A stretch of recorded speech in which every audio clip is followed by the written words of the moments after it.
यह फैसला तो अभी तक नहीं हो पाया कि नीट की परीक्षा रद्द होगी कि नहीं रद्द होगी। यह भी फैसला अभी तक नहीं हो पाया कि री एग्जाम कराया जाएगा। लेकिन सुप्रीम कोर्ट में नीट यूजी परीक्षा को लेकर सुनवाई, जिसमें कोर्ट ने एनटीए को आदेश देते हुए कहा कि छात्रों के मार्क्स वेबसाइट पर अपलोड किए जाएं, लेकिन छात्रों की पहचान सार्वजनिक नहीं होनी चाहिए। लेकिन नीट मामले पर क्या होगा? क्या री एग्जाम होगा? क्या सुप्रीम कोर्ट री एग्जामिनेशन कराने के लिए एग्जाम को रद्द करेगा? सुप्रीम कोर्ट की कोशिश यह है कि बच्चों की मेहनत जाया ना जाए, कोई बीच का रास्ता निकाल लिया जाए, जिससे जो दोषी हैं वो दंडित भी हो जाएं और बच्चों का भविष्य भी सुरक्षित कर लिया जाए। क्योंकि नीट की परीक्षा में वो बच्चे जिन्होंने मन से मेहनत की, दिल से मेहनत की, उनका भविष्य दांव पर लगा हुआ है। इसलिए आज जरूरी दिशा निर्देश एनटीए को जारी किए गए हैं।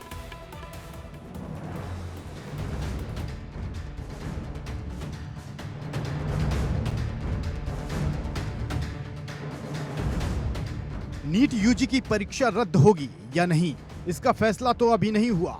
छात्रों को इस सवाल का जवाब कुछ और इंतजार के बाद ही मिल पाएगा। लेकिन 20 जुलाई यानी शनिवार दोपहर 12 बजे तक रिजल्ट सिटी वाइज और सेंटर वाइज देखने को मिल जाएगा। 4 घंटे की सुनवाई में सुप्रीम कोर्ट ने एनटीए को यह आदेश दिया है कि सभी छात्रों के रिजल्ट वेबसाइट पर सेंटर और सिटी वाइज अपलोड किए जाएं। लेकिन इस बात का ध्यान दिया जाए कि रिजल्ट अपलोड करते समय किसी भी कैंडिडेट की पहचान जाहिर नहीं होनी चाहिए। सुप्रीम कोर्ट ने कहा कि मामले की अगली सुनवाई 22 जुलाई को सुबह 10:30 बजे शुरू की जाएगी, ताकि दोपहर तक निष्कर्ष निकाला जा सके।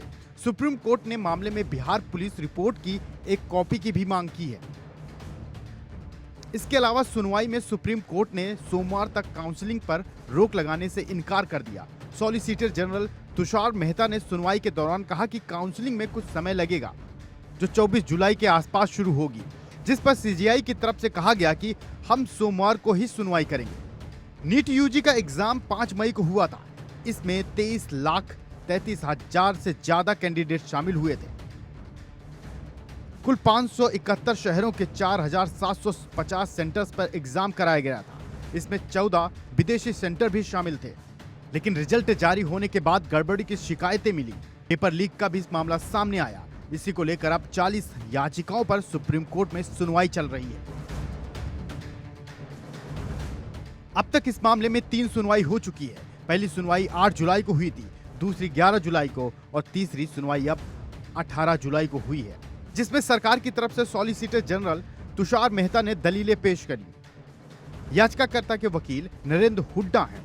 इस पूरे केस को सीजीआई डीवाई चंद्रचूड़, जस्टिस जेबी पारदीवाला और जस्टिस मनोज मिश्रा की डिवीजन बेंच देख रही है।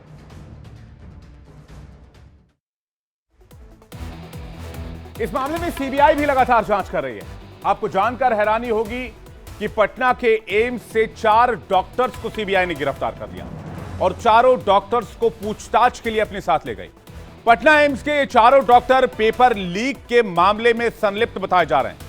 हालांकि फिलहाल आरोप है, इस मामले में जांच चल रही है। इस पर पटना एम्स के डायरेक्टर का क्या कुछ कहना, वो सुनवाते हैं।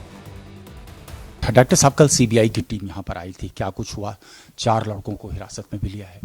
कल सीबीआई टीम आए थे, आके हमारे 4 बच्चे को लेके गए हैं। 3:30 बजे हम एक राउंड ले रहे थे हॉस्टल का, मेस मैनेजमेंट का। हमारे साथ हमारे डीन एकेडमिक थे, हमारे ओएसडी थे, बहुत सारे स्टूडेंट्स थे। उसी समय वो आके पहला जो स्टूडेंट को लेके गए, उसके बाद दूसरा टीम 6 बजे आए और 2 स्टूडेंट को लेके गए। उनका एक्चुअली 4 स्टूडेंट के लिस्ट में थे और 3 स्टूडेंट को शाम तक लेके गए थे। एक स्टूडेंट हॉस्टल में था नहीं। उसके बाद ये स्टूडेंट जाके इनको रिपोर्ट किया। कमरे भी सील कर दिए गए हैं, लैपटॉप वगैरह कमरे, उनका रूम्स सील कर दिए हैं। उनका लैपटॉप, मोबाइल फ़ोन, ये सब उनका हिफाजत में है। सीबीआई ने बताया क्या संलिप्तता है इन बच्चों की? हमें जो इन्फॉर्मेशन मिला था, उनका जो वरिष्ठ अधिकारी ने हमें फ़ोन किए थे, इन्होंने हमें बोले थे कि एमबीबीएस का जो स्कैम है एंट्रेंस का, नीट अंडर ग्रेजुएट एग्ज़ाम, इसी के बारे में हमारा स्टूडेंट्स का कुछ इन्वॉल्वमेंट है। और ये बोल रहे थे कि इसमें क्या क्या इन्वॉल्वमेंट है, डिटेल बाद में हमें ये बताएंगे। जब ये बच्चों को लेके जाएंगे, उनके साथ इंटरोगेशन होगा,